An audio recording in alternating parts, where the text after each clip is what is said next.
Vətən böyüklüyündə Giley. Yazan Vahid Əbhəri. Çevirənlə səsləndirən Türk məqalələr. Kərim İsmailzadə yenidən həbs edildi. Bu, illərdir tanış olduğumuz bir xəbər başlığıdır.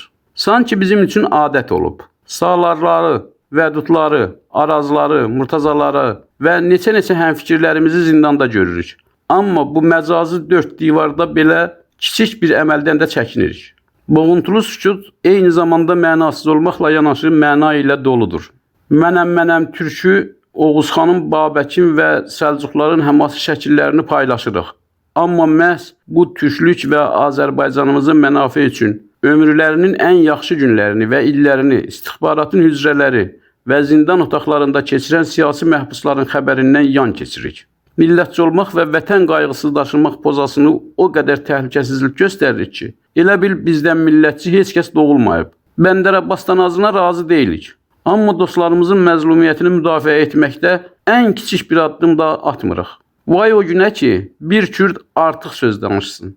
Qeyrət damarımız yalnız bu xəlvətgahda elə şişir ki, elə bil Azərbaycan valisiyik. Dərd o dostlardır ki, hətta dostlarının xəbərini belə boykot edirlər. Bu, məcazi qəhrəmanlığımızın qarşısında şənlərindən aşağıdır. Vətənpərvərlik ciddi bir işdir. Onu yalançılıqla sevmək olmaz. Bu torpaq kürəsi vətənsiz insanlarla doludur ki, vətəni bu cür qorxu ilə seviblər. Güney Azərbaycanımızın siyasi məhbuslarının səsi olaq.